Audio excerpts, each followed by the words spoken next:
How do you fit 75 schools into 68 slots? You don't.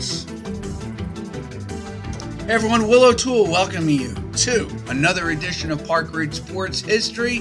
This week, I don't know, I'm going to do a mishmash of different things that I've kind of encountered during the week. First off, of course, is March Madness, which is up and coming, starting probably Tuesday or Wednesday night with the playing games with the 16th seeds and the 12th seeds. And then we'll get into the action pack of that, the Thursday of March Madness. It's great. It has become a real fixture in sports for everyone involved, because those first 2 days are just so exciting. The following week, as my buddy and I always talk about, you start out with 68, you winnow it to, by the end of the first weekend, down to 16, and usually those 16, with very rare exception, are teams from the Power 5 conferences. Yeah, occasionally you'll get the St. Peter's in there, and even St. Peter's, of course, makes the Final 8 that a couple seasons ago, which made for the tournament. And in itself, St. Peter's kind of won their own national tournament by getting that far. When you think about it, technically, you're invited to the big dance and you're from a small school, and it looks like the MAC's probably going to be a 15th or a 16th seed. And of course, St. Peter's won again the other night to secure that spot for the MAC, and they're probably going to be a 15th or 16th seed. And for them to get that far, to win 3 games in the tournament, that's just like winning the NCAA tournament for them. It's always going to be recognized as really a defining moment in the school's history. And yeah, they didn't make it to the Final Four. It would have been great and all the rest of it. But usually the Final Four, with rare exception, is, and of course that happened last year with FAU, and even to a certain extent San Diego State. Usually, though, it comes down to the big power of either the Big East, the ACC, the Southeast Conference, the Big 12, or the Big 10. Notice I didn't say the Pac-10 or the Pac-12, because that has been disassembled, even though they've had, of all of the leagues, when they were known as the Pac-8, you had the great UCLA teams of John Wooden. And so anyway, March Madness, what I loved most about it is that my team is not usually in it, but they are involved. Seton Hall, of course, they are a member of the Big East, and it's fun. I'm disappointed, of course, and I'm doing this show right before Selection Sunday, and I have to be very honest. I'm being very pessimistic about their chances, because actually the conference tournaments, had so much excitement and so many upsets. And when you're teetering, or as they say, you're on the bubble, you can't afford to have some obscure school come out of nowhere in their conference tournament and win it, because it is a domino effect. It affects all of the rest of the teams that are trying to get in there, usually from the big conferences, trying to get in as that 11th, 12th seed in the tournament. Seton Hall doesn't make it. It's our own fault. And I say our because you do have a rooting interest. They had a remarkable season, picked for 9th, and they finished basically 4th. They won 13 games in the Big East. And as I have said to a number of fans, they do have 2 huge wins over UConn and Marquette, which of course met in the championship game in the Big East. But I'm guarded with that, because they did it at home. Okay, great. They blew out UConn. They were up in that game by 20. But if anybody watched that game, their big center Klinging, but he went down in that game early in the first half, 10 minutes to go. And it really opened up the middle for Seton Hall. And it was just one of those nights they were able to exploit the middle. They got to the foul line. They were up by as much as, I think, by 20 points before they settled for, let's say, a 15-point win. Unfortunately, with the exception of the Missouri game, Seton Hall did not have any big wins outside of the conference. They lost to Rutgers, which finished a mediocre, 1 or 2 games under 500. They didn't have a good season. They beat Missouri, which wound up winning, I think, 9 games. They lost to USC, which had a down year. They were expecting much more in expectations from the Trojans, but they fell apart and never really did anything. They got blown out by Iowa. They actually got blown to a certain extent, and I know there might be Seton Hall fans yelling and screaming at me right now, but they really were never in those games. They got close, but never really were in those games. The loss to USC, the loss to Iowa, got blown out by Baylor, which has been in a top 10, top 15 all season. So, and when they went on the road in the Big East, I mean, they got bombed by Villanova. They got bombed by UConn. They got bombed by Marquette. They got bombed by Creighton on the road. They got to learn how to win on the road. Now, if they make the tournament, it'll be a miracle. And that will be fun. That'll be fun. Although, I will tell you, with the exception of 2018, when they beat North Carolina State and they took Kansas to kind of like the bitter end, they have not done well in the postseason for quite a while. Even when they won the Big East title, they got blown out by Gonzaga. So they have much to do, and they're going to need a lot of luck and probably a lot of the benefit of the doubt of the committee, which is judging the Big East as the second power conference, the second strongest conference in the league. So you don't want to say they're the second strongest and then only have 3 representatives. Doesn't make sense. So maybe they, along with Providence and St. John's, I would tend to look at this. They split with Providence, and in that game, the second Providence game, the one that they lost, they were up 10 in that game. Now, they didn't have Kadari in that game. He was hurt, but they did have a 10-point lead with about 10 minutes to go in that game.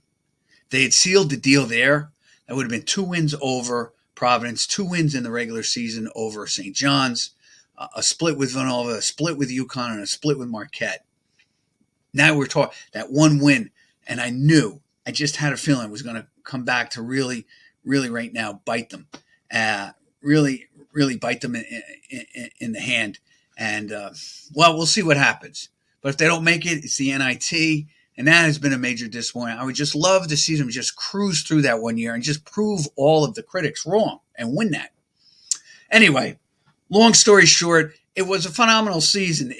I enjoyed the season for Seton Hall, had lots of ups and downs, had some great games, didn't get off to a good start. Like I said, those 3 out of conference.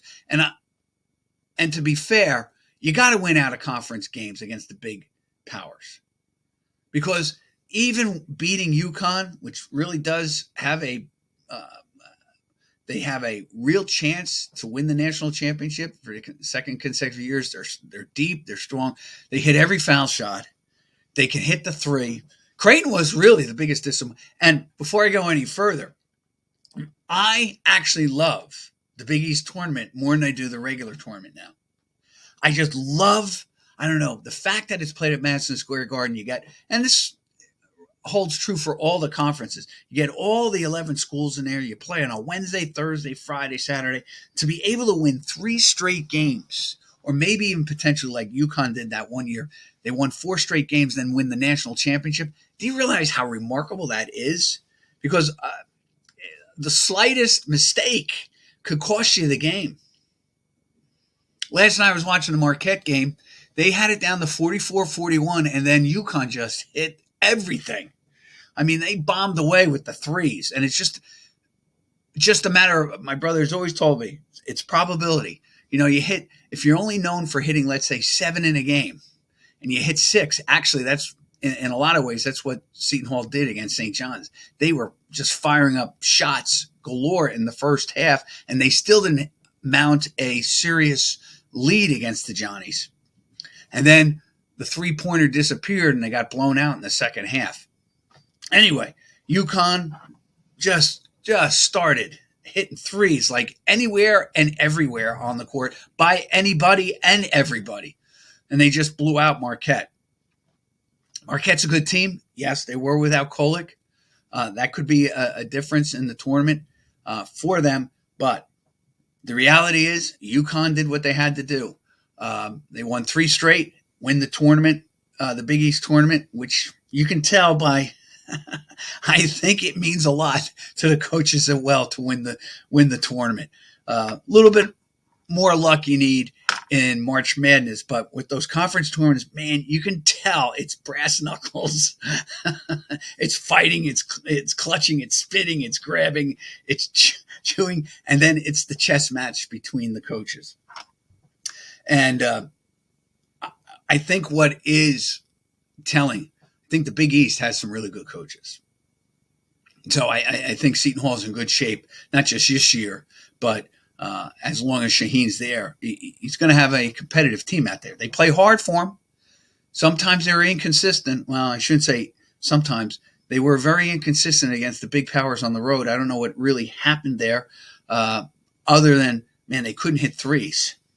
That was really their huge weakness this year. They just couldn't keep up with the other teams in the Big East Conference in terms of threes, and it came back to really hurt them against particularly Marquette and Creighton and all the rest of it. But they'll be back.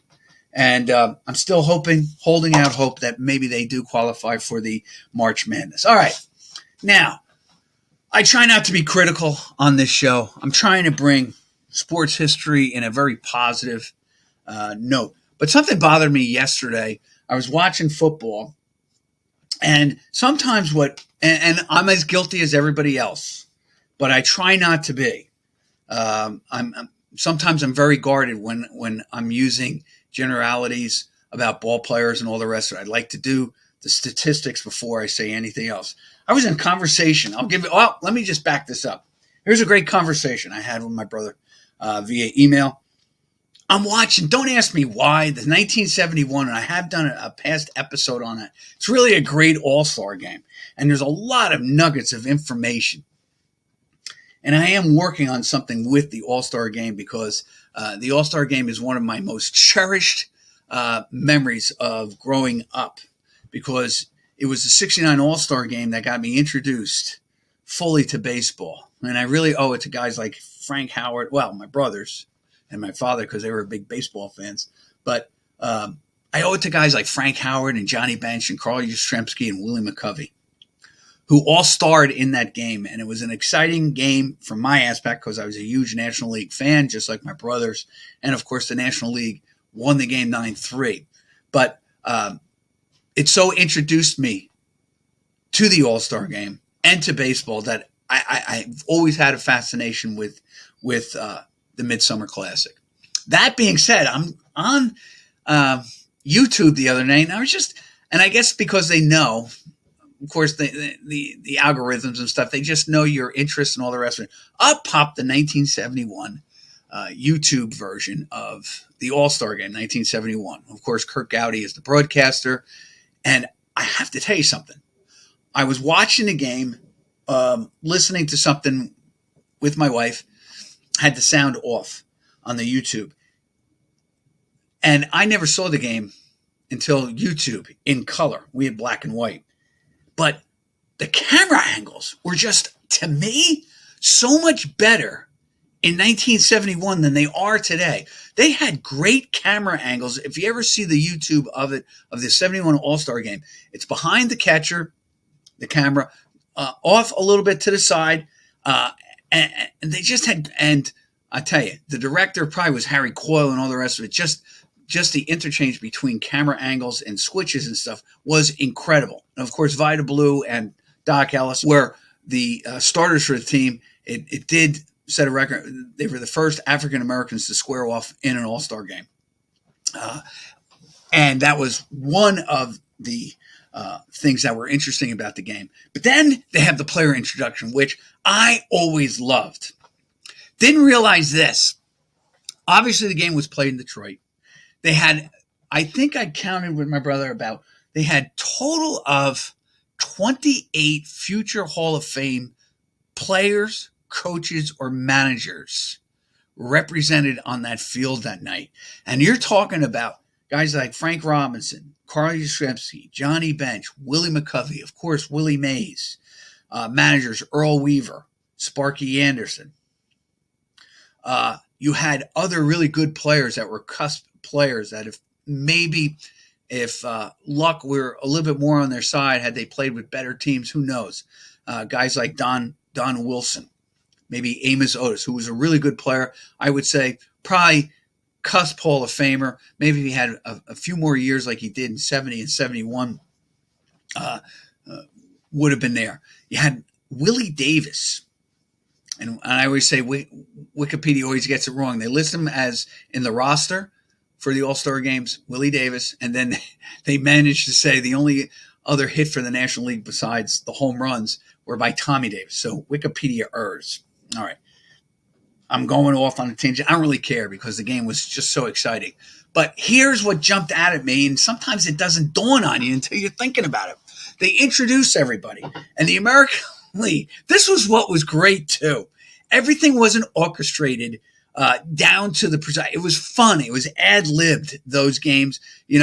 Early, probably, television sports weren't like they are today, where everything is running underneath, over. You have banners galore, all the rest of it. They got the betting odds and all the rest of it. The American League is actually the National League. Obviously, is the away team. They're introduced first. They mess up. They mess up running down the roster. In fact, you do hear Rusty Staub. His name is announced, but it's by the speaker, not by, let's say, Kirk Gowdy. A number of guys were missed, like Don Wilson in the lineup on the line for representing the Astros. I think Pete Rose was not mentioned, all the rest of it. So now you get to the American League, and they kind of hodgepodge come out. And you know what it was like? If you ever graduate from a large high school, you have maybe 1-2 days of graduation. They say, all right, all you guys line up over here, or you guys line up over here, and this is what we're going to do. At this ceremony, you're going to look for my hand, you're going to get up and march and all the rest of it. So there's not that precision, not that organization, and it kind of makes it fun. Well, anyway, the American League runs out, and Bobby Mercer was the leadoff hitter. And I think either he was not announced or he came out, all the rest of it. But they were all chuckling in the bench, in the dugout for the American League. But then out pops Carl Yastrzemski, and then following him was Frank Robinson. And I thought to myself, wow. First of all, I knew that Yaz had played. I knew Robinson had played because Robinson hit a home run. But this is what I didn't know, or it didn't strike me. You had 2 Triple Crown winners hitting back-to-back in the American League order. So I went, pfft. And rather than jump and say, this is the first time or this is the only time, I thought. Now, just running through my mind, I said, all right, Gehrig was a American League Triple Crown winner. I know that Cobb was, but I don't believe Cobb ever played in an All-Star game because I think he was retired by 24 and the first All-Star game was 33. Whether he was a coach or whatever remains to be seen. Then I knew that in the National League, you had Goose Gosling, I think, and you had the only other 2 guys I was thinking about right away was Ted Williams. I knew he had won it twice. And in 1933, you have 2 Triple Crown winners in opposing leagues, both with Philadelphia teams. You had Chuck Klein and Jimmy Fox. So right away, I write to my brothers, and I get a response from my brother Eddie. Of course, man, he's got some memory. Unbelievable. And he wrote back and he says, man, that was pretty good. He said, but then he did a quick review, and it's not perfect, but he just recalled, look, Mantle and Williams both played. And then he was like, he talked about Gehrig and Fox. And there was a couple of times prior to this where Yaz and Robinson, where there was consecutive Triple Crown winners. Guys, you got to remember, I think maybe there's been 13 Triple Crown winners, and I've just spouted off. I know that Cobb, and I know that Fox and Gehrig, and I know that Robinson and Yaz and Cabrera, but he's way later on. I mean, way later on. And I knew that, I'm trying to think, Goose Gosling or Ducky Medwick. I know it was the St. Louis Cardinal won it. And I know Rogers Hornsby won the Triple Crown. So I'm just telling you off the top of my head. And I really didn't do a study on this other than the fact I will do a study later on it. It's just something that came to my mind. Anyway, my whole point being is I'm just going off on these tangents because every time I see an old game or I read like I did last week, Ball 4, something new emerges. And it's the beauty of reading. It's the beauty of investigating stats. it's the wonder of just, it's the sharing of knowledge from people detached by miles and miles sometimes. And it's that one core thing. It's just the love of sports, the love of sports trivia, where you can learn so much about the history of the game. It's the love of numbers, which I do love. I mean, I'm not the mathematician that my brother Jim is, but he's taught me a lot about probability. And it's just all this rolls up, and this is why I love sports so much.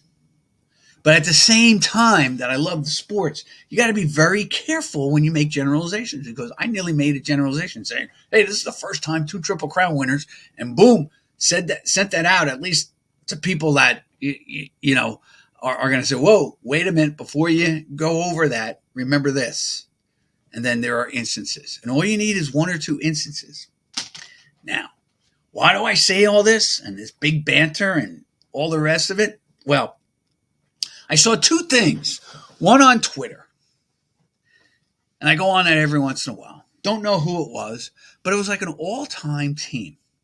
So I want to just talk about this all-time Detroit Tiger team. And they had Willie Horton, Ty Cobb, and Al Kaline in their starting outfield. I have no problems with Al Kaline. I have no problems with Cobb, who is, many people make an argument that he could be one of the top players of all time. I don't see that. I see it as either Ruth or Mays is the real argument there. I have a tendency to go to Ruth only because he won 96 games as a pitcher. Mays, you would argue, is probably the best 5-tool player of all time. And I don't think you would get an argument from anybody who said, well, I'm a Ruth fan, but I could give you that. And I think most people who follow the game of sports probably use that nuance to separate the two as the 2 greatest players. And it's hard. It's difficult. Mays was just sensational. I felt I only saw Mays at the tail end of his career, and you guys have known how many times, and I always repeat this, I think that one of his greatest seasons was also his last year where he played every day. And that was the 71 season. And I know this, that Mays would go into a season and say to himself, all right, what does the ball club need this year? And he was about 41 in 71. I've given you the stats on this before, but you know what? It's Mays. He's worth it. And he felt that he just needed to get on base. And Mays, for the first half of that 71 season, now, if you recall, the Giants won by 1 game over the Dodgers in 71. It was almost like Mays willed the team in the first half, got into a slump. He had 14 home runs at the All-Star break in 71. We'd only finished with 18, so he only hit 4. Interesting thing about that, though, he finished, I think, with 71 RBI. So he had 1871, and he hit 271 that year. And so he only had 4 more home runs, but he had like 36 RBIs the second half of the season. So he's keeping up that end of the bargain, still getting big runs in and scoring. That year, though, was the only year that Mays drew 100 walks. That year, he drew 125 to lead the major leagues. That year was the second time he ever led the major leagues in on-base percentage of 425. It was just remarkable how many walks. And he said, I just need to get on base more. So here's a 41-year-old guy probably completely changing his approach at the plate and obviously winding up in the All-Star game, not just on reputation here, but because he really did have a great first half. When you think about it, the Giants were in first place. He made McCovey. He did lead off. He did bat fourth. McCovey was out a few. I did the whole study on it. Broke down his whole thing. He was just amazing the first half.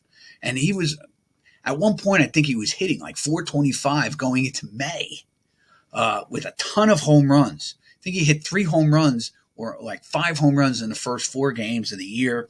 They were all big home runs. It wasn't like they were just added on to an 11-1 lead and all that kind of stuff. But here's Mays in that 71 All-Star game. Now, if you saw his stats, you say, Mays, he's 41 years old. But if you really study what he did that year, you say, wow, 120 some odd walks, leads the major leagues at age 41. Now I go to the Tigers, and they have Willie Horton, good player. Not a great outfielder. Wound up his career. I think he made his last All-Star game with the Seattle Mariners in 1979. Had a good season as their DH. I think he had 23 home runs, and I think he played in that 79 All-Star game in Seattle. But yeah, he was a good, solid player. If I'm going to name like a Hall of Fame, I mean, I'm thinking especially with Tigers, who are just one of the great um, teams of tradition, especially with hitters. I don't know why the fella didn't think about this guy by the name of Sam Crawford, who's the all-time leader in triples. And I just wanted to show you this. Crawford, and this got me thinking too. Crawford, ready for this? Double digits in triples. Now, he did play from 1899 to 1917. Okay, I could see where maybe people are saying, yeah, but it's the early part of baseball and all the rest of it. But ready for this?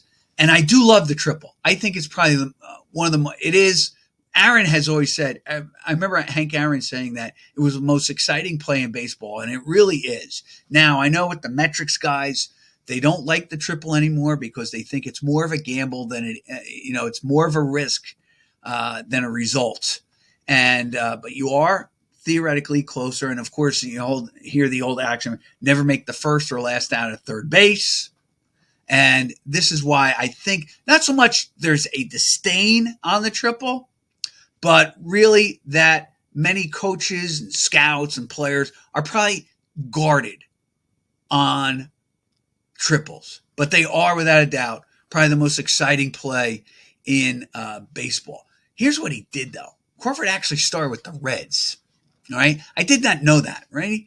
But he has double digits in triples from 1900, his first full-time year with the Cincinnati Reds. He played 100 games, and I would consider that full-time, 100 to the age of 36. His last full year where he played 100 games. All right, so 2/3 of the season. He had double digits in triples every year. He went 15, 16, 22, 25, 16, 10, 16, 17, 16, 14, 19, 14, 21, 23, 26, 19, and 13. That's incredible. And he wasn't shy on hitting doubles because he was double digits, obviously, in doubles all those years, including highs of 35 to lead the league in 1909, playing alongside Ty Cobb, 36 in 1911, 32 and from 1907 to 1913, he had 6 of the 7 years he had over 30 doubles. Never hit double digits with the exception of one in home runs. That was 1901 with the Reds. He actually had doubles 20, 16 triples, 16 homers, 104 RBIs. All right, single digits. But with those single digits, like 1910, he was 26-19, 5 homers, 120 RBIs. And that would be 3 consecutive, 5 of 6 years where he had over 100 RBIs, including at age 35, where Crawford was 31-19, 4 homers, 112 RBIs, 299 batting average. He hit 309 for his career.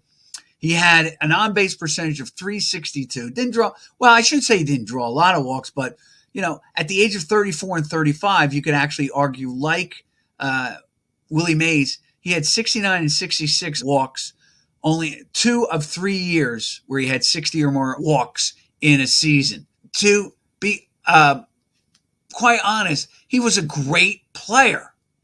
Great player.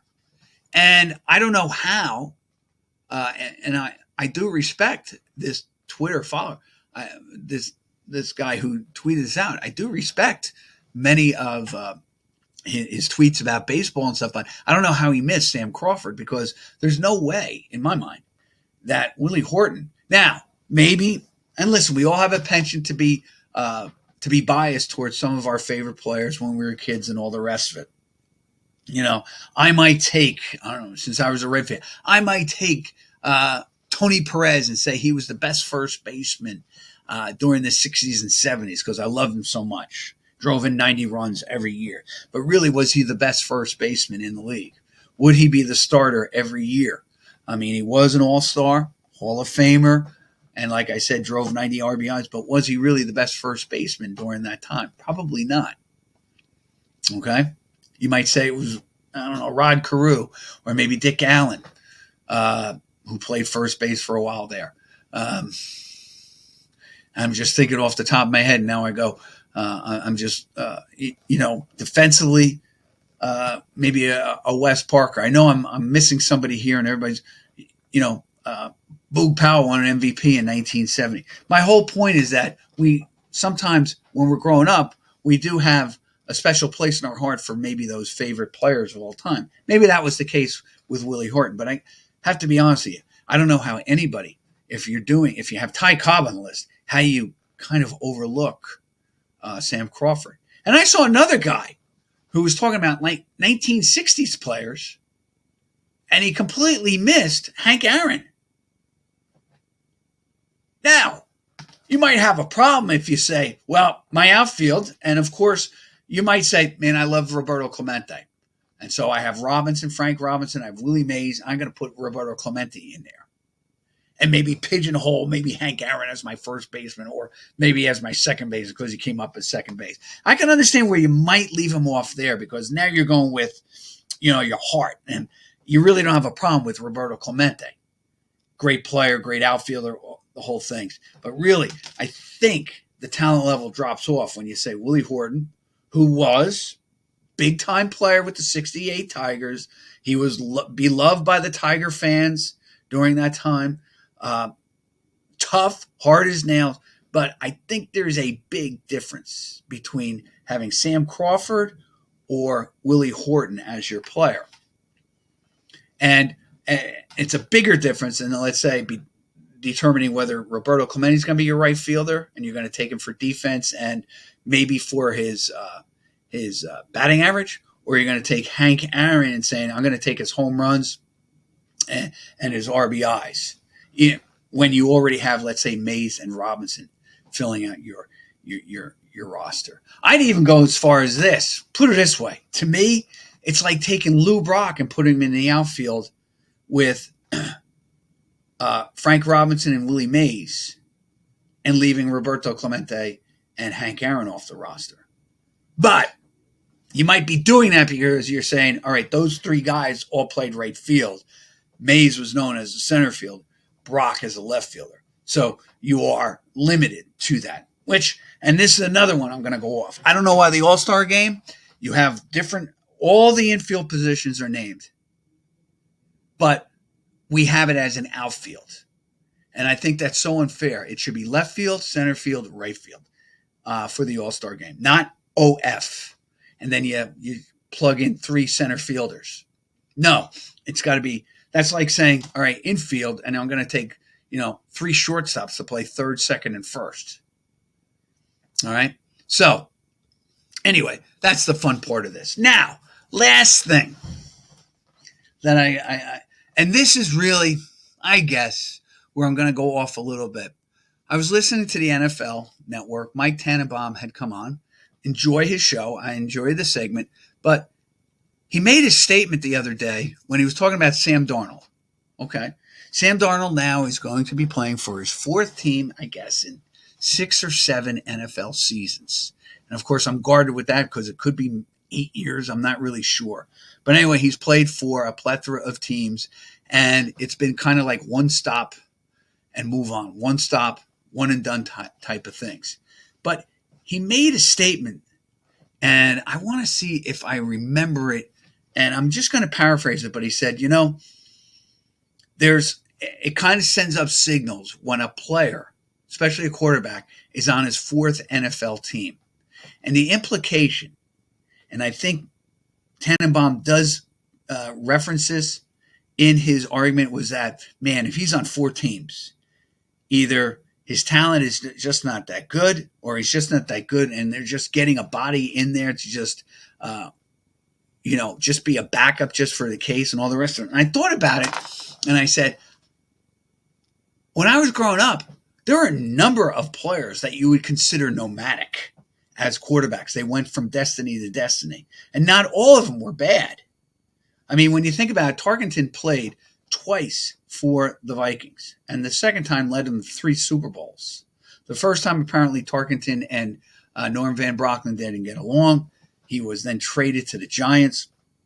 Then he went back to the Vikings and led them to 3 Super Bowls and becomes a Hall of Famer. All right, doesn't win, yada, yada, yada. Okay, that's for another day.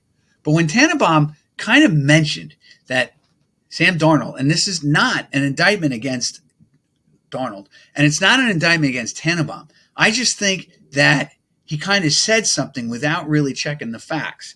Got me to thinking, and this is why I love this so much. 4 guys I thought of right away who I said, I know they played for 4 teams. Just right off the top of my head. And I looked them up, and sure enough, that's true. And I'm going to give you this. Bill Munson, I remember quarterbacking the Detroit Lions when I was a kid, and he was eventually replaced by Greg Landry from UMass. And it was Landry, that led or helped lead the Detroit to the playoffs that year. But that being said, I think Munson got hurt when I was looking up the 1970. He was 5-3, quote unquote, as the starting quarterback. But Munson started with the Rams, then went to Detroit, and finished up this way. He actually played for 5 teams. Okay, technically, 3 teams in 4 years. He played for Seattle as a backup. He played for San Diego Chargers as a backup. He played for Buffalo as a backup on their 78 and 79 teams, never starting a game. He finished his career 27, 34, and 5 as the starter. Okay, so you'd say to yourself, he's right on that one. But then I went to John Hadle, and I want to say John Hadle, all right, was a player. We all know him. If you're a big football fan of the 60s and particularly the AFL, you know him more with the San Diego Chargers. But he went to the Rams, helped lead them to a 12-2 record in 1973 and the division championship. And I think either they got beat by, I just want to see something about that, 1970. Either they got beat by the Cowboys or the following year he beat, and I think the following year he beat the Cowboys. No, they lost that year to the Cowboys, 27-16. Okay, but he still leads the Rams to a playoffs. He gets traded. Green Bay took a shot at him. It's not as, let's just say, rewarding. He goes 3-3 with Green Bay. And then he finishes up his career with Houston. Okay, doesn't start. He goes total 1-5. Now, end of his career. I get all that, but I'm just going under Tannenbaum's premise of, hey, listen, this is his 4th team and all the rest of it. And I know Tannenbaum probably means more of guys who are substitutes or, they're backup quarterbacks. But here's a guy, 6-time Pro Bowler, MVP 1973. He did lead the Chargers to a championship. Okay, let's find another guy that may be more like what Tannenbaum's talking about. And I would say it is a guy by the name of Norm Snead. Now, Snead, I remember playing with the Giants. I do kind of remember him with the Eagles. But he actually started with Washington, played with Philly. All right, he was with Washington. I think he gets dealt to Philly, and I think he is traded for Sonny Jurgensen. And, of course, I could be wrong about that. Then spends 1 season, 1971, with the Vikings, goes to the Giants, spends 2 years there, then goes to the San Francisco 49ers, and then ends his career in 76 with the New York Giants. Now, 52, 107 as, quote unquote, a starter. Never played for any really good teams that you would consider. Probably the 71 Vikings are probably the best team he ever played for. You got to remember, Washington was terrible until really Lombardi turns them around in 69, and then George Allen takes over and turns them into a winner. And, of course, then they win the 3 Super Bowls in the 90s. The Giants weren't that good, with the exception, I remember 1970, where they were 9-5, but he was playing in Philly, Norm Snead. Okay, so Tannenbaum is there. Also, probably you could consider that is probably what he's talking about. But then the final guy I was thinking about was Earl Morrall. And I wanted to make sure that he played with 4 teams, and he does. But Morrall, I'm trying to get this on my football reference. All right. Morrall actually starts out in 1956. I can't believe he went that far. He played for 3 teams in his first 3 years. He started with San Francisco, goes to Pittsburgh, then goes to Detroit, and then stays with Detroit for a number of years, from 59 to 64, goes to the Giants. And again, he's okay. 4-5, 3-0, 7-7, 1-5-1. Total overall 15, 17-2. Somehow, some way, he makes his way. And listen, you can't fault a guy like Don Shula. He probably saw something in him.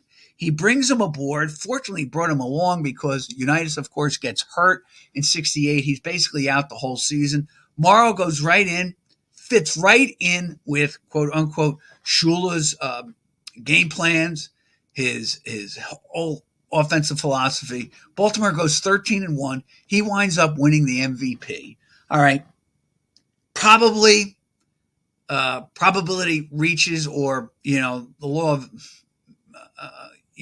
just everything going against him. Has a poor game against the Jets. I'd like to think that the Jets were just so good that day. Everything they did was just gold. And everything unfortunate Morrall did just backfired on him. They lose to the Jets in probably the most consequential game in Super Bowl history. Goes 13-1. He remains with Baltimore 3 more years. He does capture a Super Bowl ring with the 70 Baltimore Colts. In fact, ready for this?